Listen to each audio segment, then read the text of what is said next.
Assalamualaikum warahmatullahi wabarakatuh. Perkenalkan, nama saya Rifania Putri dengan NPM B1A025188. Saya berasal dari kelas C. Di sini saya akan memaparkan materi tentang sosiologi hukum, tugas pengganti UAS dengan dosen pengampu Pak Andre Zanisdiananda SHMH dengan tema aspek sosiologis dalam konflik sosial di Indonesia.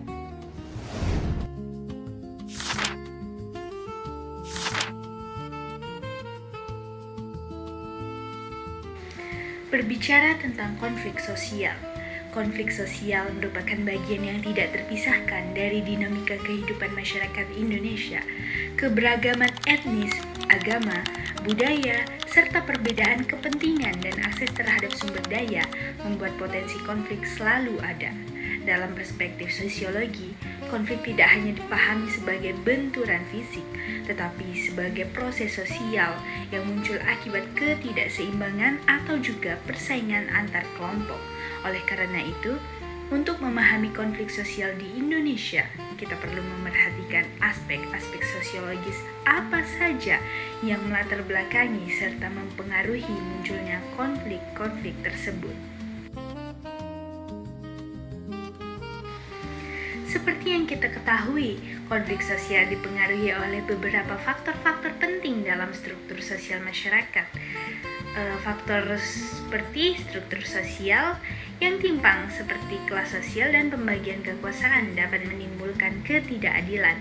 Ketika satu kelompok memiliki akses yang lebih besar terhadap sumber daya, sementara kelompok lain terpinggirkan, maka potensi konflik dapat meningkat.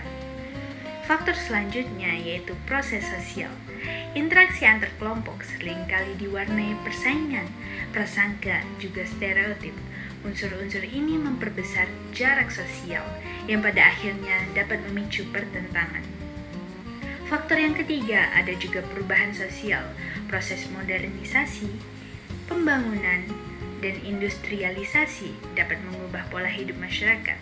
Tidak semua masyarakat mampu beradaptasi secara cepat sehingga perubahan dapat menimbulkan gesekan sosial.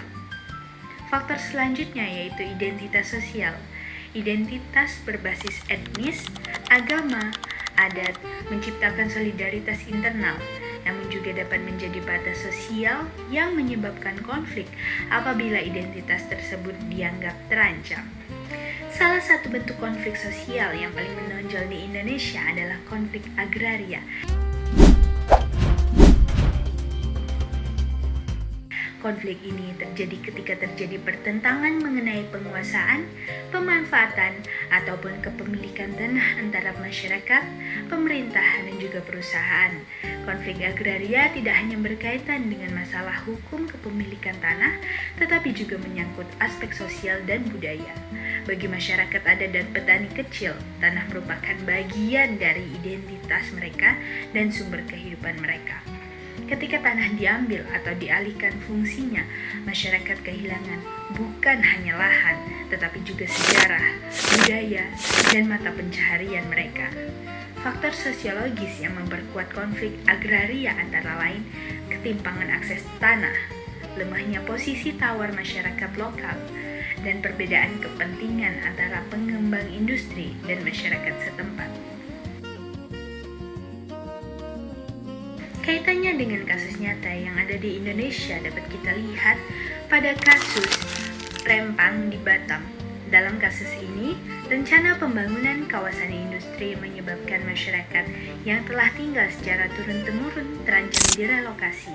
Bagi pemerintah dan investor, tanah di Rempang adalah aset ekonomi yang memiliki potensi pembangunan besar. Namun, bagi masyarakat lokal, tanah tersebut adalah ruang hidup yang menjadi bagian dari mereka.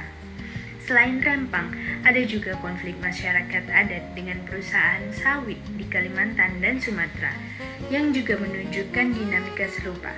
Perbedaan kepentingan, ketimpangan, kekuasaan, serta tumpang tindih perizinan menyebabkan masyarakat kehilangan lahan dan ruang hidup mereka. Secara sosiologis, konflik ini memperlihatkan ketimpangan kekuasaan. Pemerintah dan perusahaan memiliki kekuatan hukum, ekonomi, dan juga politik yang lebih besar dibandingkan masyarakat lokal. Selanjutnya juga memperlihatkan terancamnya identitas kelompok. Tanah bagi masyarakat adat merupakan bagian dari identitas kolektif. Kehilangannya berarti hilang juga bagian penting dari budaya mereka. Selanjutnya juga memperlihatkan perubahan sosial yang tidak seimbang. Pembangunan dan industrialisasi memaksa masyarakat mengubah pola hidup, seringkali tanpa kesiapan ataupun dukungannya membadai. Selanjutnya ada juga rusaknya relasi sosial antar aktor. Kurangnya komunikasi dan transparansi antara pemerintah, perusahaan, juga masyarakat membuat kepercayaan sosial melemah dan memicu konflik terbuka. Hubungannya dengan pengantar hukum di Indonesia, konflik sosial termasuk konflik agraria telah diatur oleh beberapa regulasi penting di Indonesia, seperti Undang-Undang Nomor 7 Tahun 2012 tentang penanganan konflik sosial. UU ini mengatur pencegahan, penghentian, dan pemulihan konflik. Pendekatannya tidak hanya hukum formal, tetapi juga rekonsiliasi sosial, mediasi, dan partisipasi masyarakat. Ada juga UU PA tahun 1960. Undang-undang ini mengatur bahwa tanah memiliki fungsi sosial dan mengakui hak ulayat masyarakat adat. Namun, implementasinya sering terkendala oleh peraturan sektoral. Ada juga undang-undang sektoral.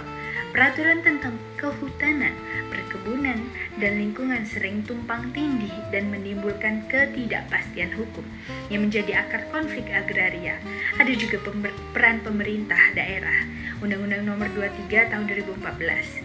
Pemerintah daerah memiliki tanggung jawab dalam penyelesaian konflik dengan mempertimbangkan nilai sosial dan budaya lokal. Regulasi-regulasi tersebut menunjukkan bahwa secara normatif negara sudah memberikan kerangka penyelesaian konflik. Namun, dalam praktiknya, penyelesaian konflik masih sering terhambat oleh ketimpangan kekuasaan dan lemahnya implementasi hukum. Kesimpulan dari ini adalah konflik sosial di Indonesia tidak dapat dilepaskan dari aspek-aspek sosiologis yang membentuk kehidupan masyarakat. Konflik agraria menjadi contoh nyata di mana ketimpangan kekuasaan, identitas sosial, serta perubahan sosial yang cepat menciptakan ketegangan antar masyarakat dan pihak berwenang. Dengan memahami aspek sosiologis tersebut, penyelesaian konflik perlu dilakukan tidak hanya melalui pendekatan hukum, tetapi juga melalui pendekatan sosial yang lebih inklusif, dialogis, dan sensitif terhadap kebutuhan masyarakat lokal. Baiklah, cukup sekian pemaparan materi saya tentang aspek sosiologis dalam konflik sosial di Indonesia. Kurang lebih saya mohon maaf. Wassalamualaikum warahmatullahi wabarakatuh.